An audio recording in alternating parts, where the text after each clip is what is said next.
Hello students. Solid state के पिछले video में हम लोगों ने बात की थी बेटा रिगार्डिंग वेरियस प्रॉपर्टीज और करेक्टरिस्टिक्स ऑफ ए सॉलिड और क्रिस्टल, जिसमें हम लोगों ने मेनली रेडियस निकाली थी बेटा। इन टर्म्स एटॉमिक रेडियस हमने कहा था वो निकाली थी, और इन टर्म्स ऑफ किसकी निकाली थी हमने? लैटिस पैरामीटर ए की टर्म्स में निकाली थी हम लोगों ने। ओके, अलग अलग स्ट्रक्चर्स के लिए। तो आज उसी कंटिन्यूटी में हम लोग जो है डिस्कस कर रहे हैं, that is atomic packing factor. This is atomic packing factor, और इसको हम लोग रिलेटिव पैकिंग डेंसिटी भी कहते हैं। This is also known as relative packing, इसको हम रिलेटिव पैकिंग डेंसिटी भी कहते हैं। ठीक है, तो आज का हमारा जो पूरा वीडियो है वो इसी टॉपिक पर रहेगा। पहले बेसिक समझाता हूं मैं क्या होता है ये, एंड देन आफ्टर हम बात करेंगे बेटा इसके बारे में अलग अलग स्ट्रक्चर्स के लिए। ठीक है, एक्चुअली सीधी सीधी सी बात है कि जैसे हम बात करें कोई भी एक, मान लीजिए मैं एक वैसे सिंपल सा एग्जांपल ले रहा हूँ। मान लो ये एक एरिया है मेरे पास, और मान लीजिए इसमें मैंने कुछ सर्कल्स लगा दिए, सिर्फ सर्कल 2D में अपने आप को कन्फाइन कर दें। ठीक है, फिर हम 3D पे चलेंगे। अगर हम सर्कल कर दें तो आप देख पा रहे हैं, कहने के लिए तो पूरा कंटेनर भर गया। अब इसमें और ज्यादा सर्कल अरेंज नहीं किए जा सकते, बट स्टिल आपको दिख रहा है कुछ स्पेस यहाँ पर क्या रह गया है, खाली रह गया है। ठीक है ना? तो अब अलग क्रिस्टल्स में यही होता है, कुछ में ज्यादा परसेंटेज खाली रहता है, बीसीसी में अलग होगा, एफसीसी में अलग होगा, सिंपल क्यूबिक में अलग होगा।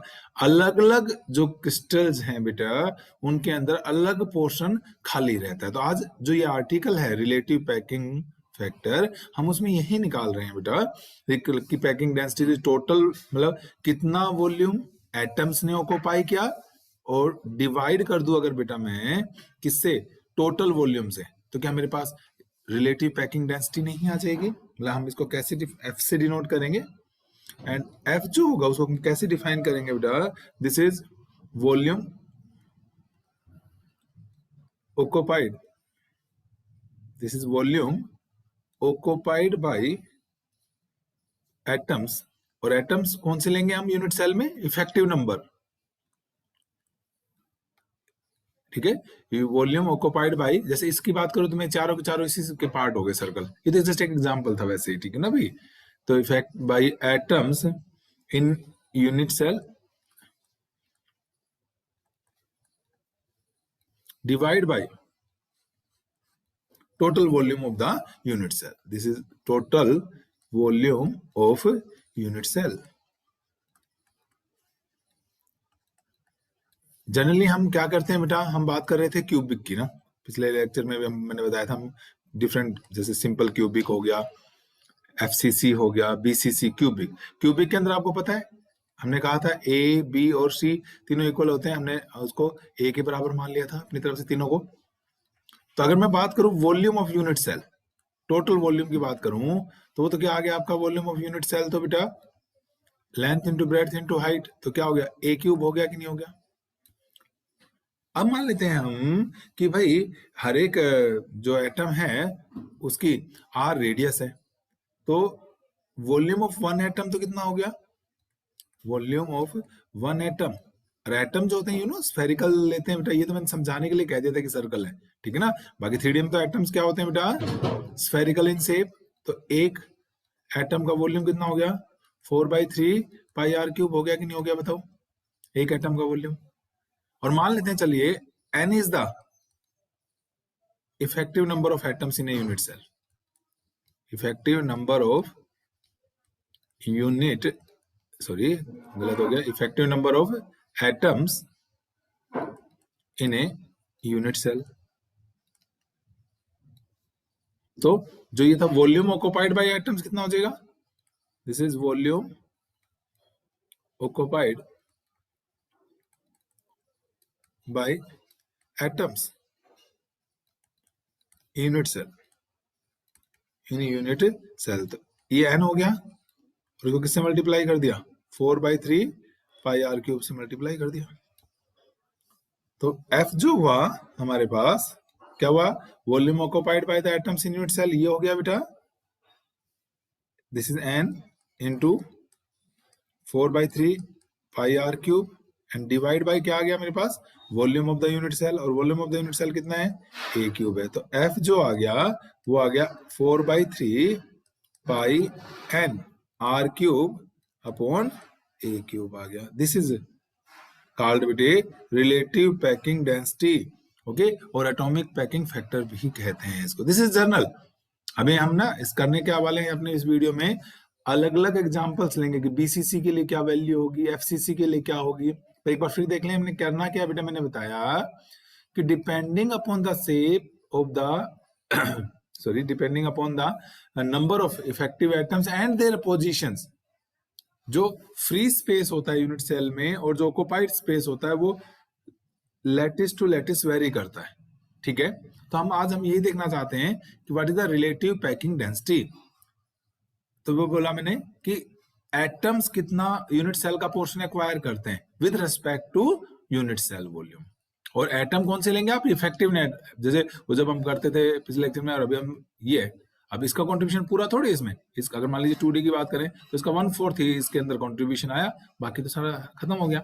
ओके, हमने मान लिया क्यूबिक है मेरे पास, क्यूबिक है तो बेटा ए बी सी तीनों साइड बराबर होंगे, तो वॉल्यूम कितना हो गया यूनिट सेल का, a क्यूब हो गया। r रेडियस है तो 1 एटम का जो वॉल्यूम होगा वो 4/3 पाई r क्यूब हो गया। An effective number of atoms है यूनिट सेल में, तो इन दोनों को मल्टीप्लाई कर दें तो volume occupied by atoms n into 4/3 pi r cube हो जाएगा। तो पैकिंग जो रिलेटिव पैकिंग डेंसिटी है वो हो गया n into 4/3 pi r cube upon a cube. तो ये आ जाएगा भाई हमारे पास, ठीक है ना। तो अब इसकी जो वैल्यू है बेटा और परसेंटेज में निकालना हो तो क्या करेंगे आप, 100 से मल्टीप्लाई कर देंगे, ठीक है। It is general discussion. अब हम 1 बाय 1 स्टार्ट करते हैं। अलग अलग क्रिस्टल्स के लिए हम इसके लिए पैकिंग डेंसिटी कैलकुलेट करेंगे, रिलेटिव पैकिंग डेंसिटी। चलिए पहले हम सबसे पहले हम कर रहे हैं बेटा किसके अंदर, सिंपल क्यूबिक स्ट्रक्चर के अंदर। सबसे पहले मैं क्या कर रहा हूं बेटा, मैं ले रहा हूं सिंपल क्यूबिक स्ट्रक्चर।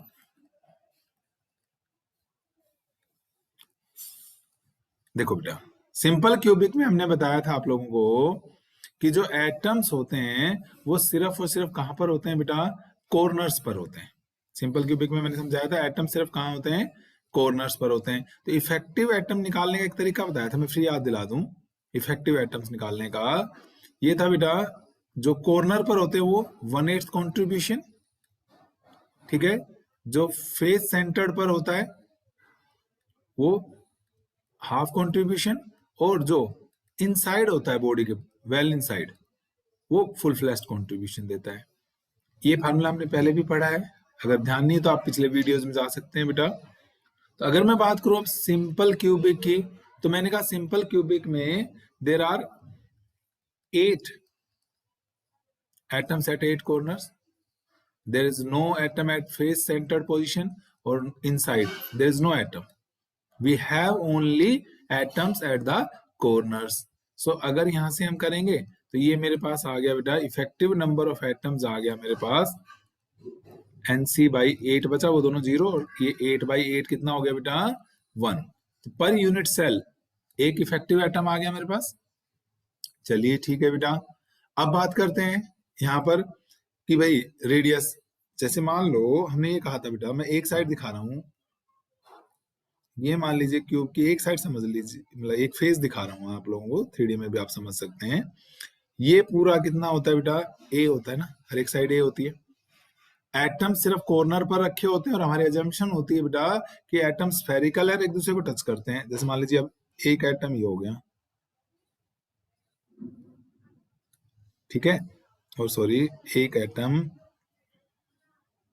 ये हो गया। ऐसे ही अगर यहाँ पे दिखाना चाहोगे तो एक एटम यहाँ हो जाएगा भाई, स्फेरिकल होंगे, ठीक है, और एक एटम आपका यहां पर हो जाएगा। ओके ठीक है, तो यहां से यहां तक की बात करूं मैं, ये देखो आर हो गई कि नहीं हो गई है, ओके। और ऐसे ये भी कितना हो गया यहां से यहां तक, कि अगर मैं बात करूं तो आर हो गई हमारे पास। तो देखो 2r जो हो गया वो किसके बराबर आ गया आपका, ए के बराबर आ गया, तो रेडियस ऑफ द एटम कितनी आ गई, a/2 आ गई। रेडियस ऑफ द एटम कितनी आ गई मेरे पास, a/2 आ गई। ठीक है, तो वॉल्यूम कितना आ जाएगा, एक एटम का निकाल लें, वॉल्यूम ऑफ वन एटम आ गया आपके पास, it is 4/3 pi r cube, that is 4/3 pi a³/8। r की वैल्यू पुट कर दी बेटा, a/2 तो a³/8 हो गया, इट इज पाई a³/6। ठीक है बेटा, तो अब निकालें, हम क्या निकालना था, हमने पैकिंग फ्रिक्शन निकालना था ना, या रिलेटिव पैकिंग डेंसिटी निकालूं, F। Relative packing density F क्या होती है बेटा, देखो मैंने कहा था effective number of atoms multiplied by volume of one atom and divide by total volume. Total volume तो कितना हो जाएगा, a³ हो जाएगा। आपने n निकाला, 1 है, एक का वॉल्यूम एक एटम का है ना, सिंगल एटम का कितना हो गया, पाई a³/6 और नीचे a³। देखो बेटा, अब आपको ये भी बात समझ में आएगी कि r को a में क्यों लेकर आए हम, ताकि यहाँ से कट सके, अदरवाइज तो ऊपर r रहता, नीचे a रहता, कैंसिल ही नहीं होता, और मुझे ये कैंसिल नहीं होगा जब तक तो मैं कुछ कर ही नहीं सकता। तो a³ से क्या हो गया, मेरा a³ कैंसिल हो गया, तो ये कितना आ गया मेरे पास, पाई/6। ये आ गया बेटा पाई/6, पाई हो गया 3.14/6। तो अगर हम करें इसको तो हो गया 0.530 हो गया। ओके, 1 बचा, ये लिख दो 0.52, that is 52% space in simple cubic is occupied by the atoms. और मतलब मोटे मोटे तौर पर यूं समझे आप कि भाई 48% जो है वो एम्प्टी रहता है, खाली दिख भी रहा होगा। देखो मैंने एक बड़ा सिंपल सा एग्जांपल बनाया, ये वाला पोर्शन देखो आपको, ठीक है ना, ये देखो, अब जस्ट इसी डायग्राम में भी आप देखें तो इस एक फेस के अंदर समझाने के लिए समझा रखा है मैंने, तो ये पोर्शन खाली रह गया ना, जिसको मैं आपसे एडिट कर रहा हूँ। इस तरीके से इसका मतलब क्या हुआ कि 48% पोर्शन जो है आपका वो इसके अंदर खाली रह जाएगा। सिंपल, समझ में आया बेटा? सिंपल क्यूबिक के अंदर एटम्स जो होते हैं वो सिर्फ कहां पर होते हैं, कॉर्नर्स पर होते हैं। पहली बात, एटम सिर्फ कॉर्नर पर होते हैं, तो हमने ये बनाया इफेक्टिव एटम 1 आ गया, क्योंकि 8 कॉर्नर्स पर 8 एटम्स, तो हर एक का कॉन्ट्रीब्यूशन, जैसे इसमें 1/4 दिख रहा है, लेकिन क्यूब में सोचोगे तो 3D में 1/8 आ जाएगा कॉन्ट्रीब्यूशन। तो 1/8 आ गया, तो एक ही है, फेस पे कोई था नहीं, इनसाइड कोई नहीं था हमारे पास। क्लियर है बेटा? दूसरा, इस डायग्राम से साफ समझ में आ रहा है, कहीं से भी देख लो आप, इधर से देख लो, ये और ये R और R 2R हो गया, 2R A के बराबर, तो R क्या आ गया, a/2 आ गया। तो वॉल्यूम ऑफ वन एटम आ गया कि नहीं आ गया मेरे पास। और जो हमारी रिलेटिव पैकिंग डेंसिटी है वो क्या होती है बेटा, number of effective atoms multiplied by volume of one atom and divide by total volume of the cube. ये क्यूब कट गया बेटा, पाई/6 डिवाइड कर लिया, तो क्या आ गया मेरे पास, वेरी वेरी इंपॉर्टेंट थिंग कि भाई सिंपल क्यूबिक के लिए जो रिलेटिव पैकिंग डेंसिटी होती है वो 52% होती है। ठीक है, क्लियर? नेक्स्ट की तरफ चले हम। दूसरा जो हम एग्जांपल करेंगे बेटा, वो हम करेंगे फेस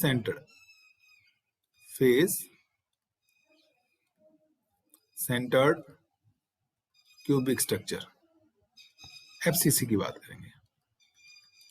देखो बेटा, एफसीसी में क्या होता है मेरे पास कि एफसीसी में कॉर्नर्स के अलावा 8 कॉर्नर हैं, हर एक कॉर्नर पर एक एटम होता है, 8 कॉर्नर्स पे 8 हो गए बेटा। साथ में फेस सेंटर, हर फेस के सेंटर पे एक एटम होता है। तो क्यूब में कितनी फेस, 6 फेस होती हैं, तो हर एक फेस पर एक एटम, यानी 6 फेस सेंटर हो गए। 6 फेसेस होती है ना क्यूब की, 6 की 6 फेसेस, हर फेस के सेंटर पे एक ले लिया मैंने। ओके, हाँ, इनसाइड कुछ नहीं है इसके अंदर, इनसाइड अभी भी क्या है बेटा, 0 है। ठीक है, तो जरा इफेक्टिव नंबर ऑफ एटम निकाल लूं मैं, वही फार्मूला बेटा, NC/2, अभी लिखा था हमने NC/8, सॉरी, कॉर्नर वाला 1/8 कॉन्ट्रीब्यूशन देता है, फेस वाला हाफ कॉन्ट्रीब्यूशन देता है, और इनसाइड वाला 100% कॉन्ट्रीब्यूशन होता है। तो ये हो गया 8/8, 6/2 प्लस 0, तो दिस इज 1, और ये आ गया भैया 3, तो हमारे पास कितना आ गया, 4 आ गया कि नहीं आ गया, बताओ। फेस सेंटर्ड के अंदर आपके पास कितने आ गए, इफेक्टिव नंबर आ गया 4। ठीक है, चलो आगे। अच्छा जी, अब हमें क्या निकालनी है, फेस सेंटर्ड की रेडियस निकालनी है। देखो जरा मैं बनाता हूं एक बार हमारे पास, मैं फिर से वही कर रहा हूं बेटा, एक फेस दिखा रहा हूं आपको ना। जैसे मान लीजिए बेटा आराम से, ये एक फेस दिखा रहा हूं मैं आपको, हर एक साइड ए है, एक फेस। ठीक है बेटा, अब देखो हर एक तो एटम कहां पर, इस फेस के सेंटर पे। ये मान फेस का सेंटर कहां होगा, जहां इसके डायगोनल इंटरसेक्ट करते हैं। अगर मैं पूछूं वैसे भी, ये ए बी ले लिया मैंने, तो पहले तो ए बी की बात पूछ लूं मैं, ए बी पाइथागोरस थ्योरम के हिसाब से हो गया ए स्क्वायर प्लस ए स्क्वायर का अंडर रूट, कितना आ गया बेटा, √2a आ गया कि नहीं आ गया। अब बात करते हैं एटम्स की। अब एटम कहाँ रखा हुआ है बेटा, एक एटम तो बिल्कुल इसके सेंटर को सेंटर लेके, और एक एटम तो मान लो ये रखा हुआ है, और कहा सारे आइडेंटिकल होते हैं एटम्स। ठीक है, छोटे बड़े दिख जाते हैं यहाँ पे। अब एक मान लीजिए हर एक कॉर्नर पे तो है ही है, मैंने कहा टच करता हुआ एक एटम ये हो गया, ये थोड़े बड़े बड़े बन गए भाई, पर please I am telling you, मैं ये छोटा नहीं है बीच वाला। ठीक है भाई, अगर ये ऑल आइडेंटिकल होते हैं, आइडेंटिकल होते हैं बेटा एटम्स। मेरा फ्री हैंड डायग्राम थोड़ी सी ऐसी है तो इस वजह से ऐसा लग गया है। ठीक है, तो ये थोड़ा बन ऐसे गया है, बट मैं बार बार बोल रहा हूँ, ये चीज देखो बेटा कितनी आर, ये तो पूरा ही आ गया, डायमीटर 2r, और ये हो गया r, यानी अगर इधर से देखें तो ए बी मेरे पास कितना हो गया बेटा, 4r हो गया। दिखा, r 2r और r, ऐसे आप इस डायगोनल पे चेक कर सकते थे, करना चाहो तो आ जाएगा ना, एक एटम यहाँ पर, एक एटम यहाँ पर आ जाएगा। और ए बी आपने अभी निकाला √2a, यहां से r की वैल्यू आ गई √2/4a, तो 1/2 1/2 ठीक है, तो अब क्या कर सकते हैं हम, वॉल्यूम निकाल लें। इफेक्टिव एटम पता है हमें, सीधा एफ में लिख लूं मैं, वहां कर लेंगे ना। एफ जो होता था वो क्या था, number of effective atoms into मैंने बोला था वॉल्यूम ऑफ बेटा वन एटम। ये क्या हो गया, this is total volume occupied by the atoms divide by volume of the cube. Volume of the cube तो फिक्स है, हर बार ए क्यूब रहना है बेटा। सो देखो एक बार, एन इफेक्टिव मेरे पास हो गया कितना कितना 4। ठीक है भाई, it is 4/3 pi r, r की वैल्यू ये रही, आर ये रहा, इसका क्यूब करना है।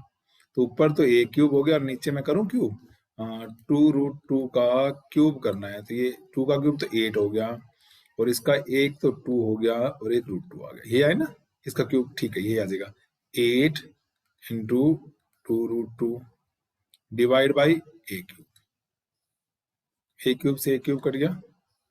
ठीक है, 8 2 जा 16, 4 4 जा 16। ठीक है, तो मेरे पास बचा बेटा, एक बार देखूं, पाई अपॉन, ये सब कट गया, ऊपर तो पाई बचा, नीचे 3 बचा, और क्या बचा बेटा, √2 बचा। यस, पाई हो गया मेरे पास 3.14 अपॉन 3। एक काम और कर लेता हूँ, इसको √2 से मल्टीप्लाई और √2 से डिवाइड कर लेता हूँ इस √2 घटाने के लिए। तो एफ कितना आ गया बेटा, 3 से इसको डिवाइड करेंगे तो दिस इज 1 अप्रोक्सीमेटली 0.05 ले लूं, ले सकते हैं कोई बात नहीं। √2 होता है 1.414। ये क्या किया मैंने, एक मिनट रुक जाओ भाई, एक √2, ये √2 तो था ही, इस हाँ तो अब 2 आ गया। मैंने कहा ये तो कोई फायदा ही नहीं हुआ। ठीक है, ये √2 तो नीचे वाला था ही, ये √2 से मल्टीप्लाई √2 से डिवाइड, तो ये इससे कट गया, तो ये हो गया 0.7 ले लेते हैं, ये थोड़ा सा बढ़ा लिया हमने। तो 7 से अगर हम इसको मल्टीप्लाई करें, 7 5 जब 35 और 7, ठीक है, इसे जब सोल्व करेंगे बेटा तो ये आ रहा है 0.74 आ जाएगा अप्रोक्सीमेटली।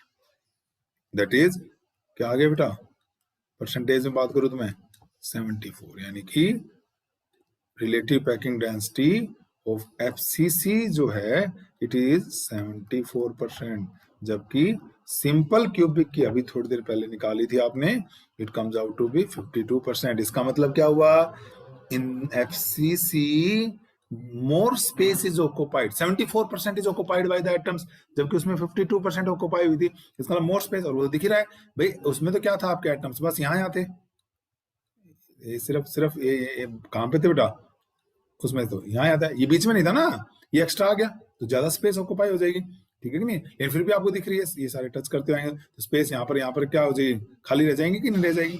तो यानी लेकिन 74% जो है बेटा वो स्पेस ऑक्युपाइड है, और आपके पास सिर्फ कितनी बच गई भाई, 74 100 में 26 एमपीटी, जबकि उसमें 48% एमपीटी थी बेटा, ठीक है कि नहीं है। जैसे इसके अगर मैं आपसे कहूँ ना FCC के अगर कॉमन एग्जांपल्स की मैं बात करूं, तो जैसे निकल हो गया मेरे पास, कॉपर हो गया, एल्युमिनियम हो गया, गोल्ड हो गया, और are the example of this, ठीक है।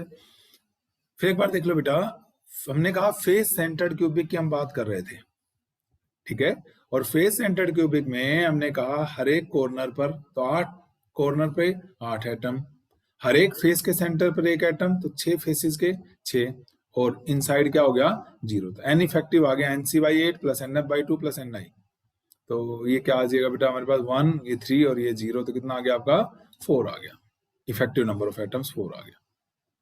अब हमने क्या किया, एक क्यूब की एक फेस दिखा दी बेटा मैंने आप लोगों को, ओके, और जब ये दिखाया आपको तो मैंने पहले तो एक डायगोनल बनाया A B diagonal simple A² plus A² का √2 आ गया, यहाँ तक आई थिंक कोई दिक्कत नहीं, ठीक है।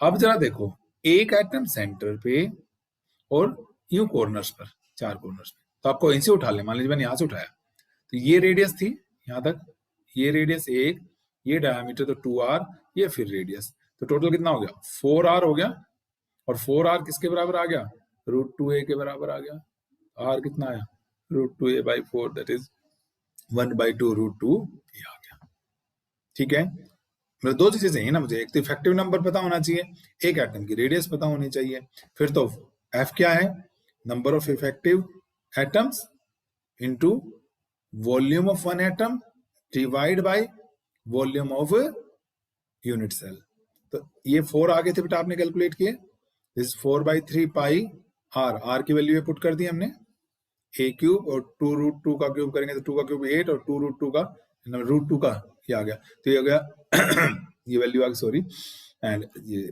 आपका बहुत सारी चीज कट गया, 8 2 जा 16, 4 4 जा 16 कट गया, a³ कट गया, पाई अपॉन दिस बचा बेटा, तो इसको सोल्व करेंगे तो ये आ गया 0.74 आ गया बेटा हमारे पास, दैट इज 74% ऑक्युपाइड है, मोर स्पेस इज ऑक्युपाइड, क्योंकि हर फेस पर एक एटम आ गया, सेंटर पे भी एक एटम आ गया ना फेस के, और 8 वो थे हमारे पास, ठीक है भाई। चलें आगे, नेक्स्ट तीसरा जो हम जनरली पढ़ते हैं वो कौन सा पढ़ते हैं बेटा, हम बॉडी सेंटर्ड क्यूबिक, हम क्या पढ़ेंगे बेटा अब, बॉडी सेंटर्ड क्यूबिक, जिसको आप क्या बोलते हैं, BCC। देखो देखो इन सारे क्यूबिक्स है ना, सब में 8 तो क्या हो गए, 8 कॉर्नर पर, number of atom at the corner 8, 8 corner पर 8, से वो सिंपल क्यूबिक है, BCC FCC सब में कॉर्नर्स पे तो एटम है ही है। अच्छा, इस बार बॉडी सेंटर्ड यानी इनसाइड होता है, बॉडी सेंटर वाला जो होता है ना, ये किसी को टच नहीं करता, तो इसका एक बॉडी सेंटर पे हो गया और इसका 100% कॉन्ट्रीब्यूशन होता है, but there is no atom at the faces, face के सेंटर पे तो कोई एटम नहीं है, क्योंकि एक ही BCC है, बॉडी सेंटर्ड क्यूबिक है। तो देखो जरा मैं यहां से बेटा क्या निकालूं, if number of effective atoms निकाल लूं, नंबर ऑफ इफेक्टिव एटम्स हो गए बेटा NC/8 NF/2 NI/1, तो इट इज 1 + 1 2, देखो फर्क यहां से ही दिखने लग जाएगा, सिंपल क्यूबिक में 1 था इफेक्टिव एटम, काफी सारी स्पेस खाली थी, FCC में 4 आया था और इसमें 2 आया था, तो यहीं से पता चल रहा है कि इसकी जो F की वैल्यू आएगी ना, वो सिंपल क्यूबिक और FCC के बीच में कहीं आएगी, क्योंकि उसमें 1 है भाई और उसमें 4 एटम, उतनी जगह में एक एटम लाना है, 4 लाना है और 2 लेकर आना है, तो इससे तो ज्यादा भीड़ हो जाएगी, लेकिन इसके मुकाबले कम होगी भीड़, तो यानी कि इसकी और इसकी जो वैल्यूज आई थी अभी उनके बीच में कहीं वैल्यू आएगी अब हमारी बॉडी सेंटर्ड क्यूबिक के अंदर। बनाए फिर से, लेकिन इस बार मैं जो आपको अब दिखा रहा हूं बेटा, इट विल बी द, मैं बॉडी डायगोनल दिखा रहा हूं, ठीक है। मैं दिखा दो 2D में ही समझाने के लिए, कहो तो 3D में बना के देख लेते हैं एक बार। अगर आपको देखो बच्चों, यूं समझो, चलो एक बार हम कोशिश करते हैं 3D में अगर थोड़ा सा बना पाए। एक्चुअली क्या है कि बेटा एक तो ये ना हमारे बिल्कुल कंट्रोल में नहीं रहता ना, ब्लैक बोर्ड हो तो बिल्कुल कंट्रोल में रहता है बच्चों कोड, ठीक है। ये देखो बेटा, कोशिश कर रहा हूँ एक बार बनाने की। ये ए है और इसका कोरस्पॉन्डिंग बॉडी डायगोनल के पॉइंट मिलाएंगे तो ये होगा ए बी। जो बॉडी डायगोनल बनेगा वो ये वाला बनेगा कि नहीं बनेगा, ए से मैं से मिला रहा हूँ और कहाँ जाएगा, ये इसके पैरेलल नहीं है अभी, 3D में थोड़ी ये यहाँ आएगा ए बी। अब देखो जरा, पहले तो अगर मैं करूं इसको कैलकुलेट करना चाहूं बेटा, ठीक है, ये देखो ये ए है, ये है और ये एंगल 90 है, ठीक है। तो ये वाली जो फेस आई बेटा AC, AC जो होगी क्या वो √2a होगी, फेस डायगोनल है, √2a होगी कि नहीं होगी। और ये एंगल फिर से 90 है, क्यों भाई, ए कौन सा, ये वाला। AC तो क्या है, इस मतलब समझ लो, आप समझ लो आपका कमरा है और आपके ग्राउंड जो है ना, जो फ्लोर है आपकी, उसका डायगोनल हो गया। अब जो दीवारें हैं वो तो क्या है उस फर्श के परपेंडिकुलर है ना, तो यानी मैं इसको अगर से कहूं तो मैं ये कह रहा हूं कि AC जो है ना बेटा, ये समझ लो AC, अब ये आपने कहा √2a हो गया, ये आपका B तक हो गया, ये तो एक हर एक साइड तो A है तो ये A हो गई, ये कितना आ जाएगा, इसका स्क्वायर प्लस इसका स्क्वायर, 2a² प्लस a² का अंडर √3a आ गया। ये डायगोनल जो आ गया बेटा, जो AB डायगोनल है मेरे पास, बॉडी डायगोनल, वो कितना हो गया, √3a हो गया कि नहीं हो गया बॉडी डायगोनल, बताओ। क्लियर है ये वाली बात बेटा, बॉडी डायगोनल अब एटम कैसे हैं इसके अंदर, देखो अगर मैं एटम ड्रा करूं बेटा इसके अंदर, तो एटम्स की शेप कुछ इस तरीके से है। एक तो बॉडी सेंटर, फेस सेंटर नहीं, ये मान लो बॉडी का सेंटर है बेटा, ठीक है कि नहीं। तो एक एटम तो मान लीजिए यहाँ हो गया, अब 3D में सोचें आप, एक यहाँ पर ये हो गया और एक हमारा, इसको ए को सेंटर मान लो, बना लेता हूँ मैं, और ये सब टच करते हैं। और मैं बार बार हर बार लिख रहा हूँ कि ये क्या होते हैं बेटा, सारे आइडेंटिकल होते हैं। तो समझ में आया किस तरीके से हुआ, ये बॉडी डायगोनल के ऊपर दिखा रखे हैं। ये जो AB लाइन है ना, मैं एक बार फिर कहूँ, इस AB लाइन के ऊपर है, ये इसका मान लो सेंटर O है बेटा, तो एक एटम यूं रखा हुआ है, दूसरा O को सेंटर रख के मान के रखा हुआ है, और तीसरा जो होता है वो A को सेंटर मान के रखा हुआ है, यूं रखे हुए ये, ठीक है। तो अब देखो बेटा, ये फिर से कितना हो गया, R हो गया, ये आपके पास 2R हो गया, और ये कितना हो गया, R, यहां से देख सकते हो ना, ये R था यहां तक, ये पूरा डायमीटर 2R हो गया, और ये फिर से कितना हो गया, R हो गया। टोटल कितना हो गया, यानी AB इस डायग्राम से देखूंगा मैं तो AB मेरे पास कितना आ गया, 4R, और 4R कितना है बेटा, √3a। तो R की वैल्यू कितनी आ गई आपके पास, √3/4, A आ गई कि नहीं आ गई, बताओ। बस अब मेरा काम शायद इजी हो गया। आपको पता है मुझे तो दो ही चीजें चाहिए होती हैं, कि एक तो मुझे क्या निकालना होता है, R, एक इफेक्टिव नंबर, सीधा निकाल लो, रिलेटिव पैकिंग डेंसिटी निकाले बेटा, F जो आया था हमने बार बार लिखा है बेटा, number of effective atoms multiplied by volume of one atom divide by cube, A cube, unit cell का वॉल्यूम। तो ये कितना हो गया बेटा, N इफेक्टिव कितना है आपके पास, 2 4/3 pi R cube 3/16 A cube, 2 4/3 pi 3/16 A cube upon A cube, A cube से A क्यूब कट गया, 4 2 जा 8, 8 2 जा 16, यहाँ से यहाँ भी कट गया बेटा, ठीक है।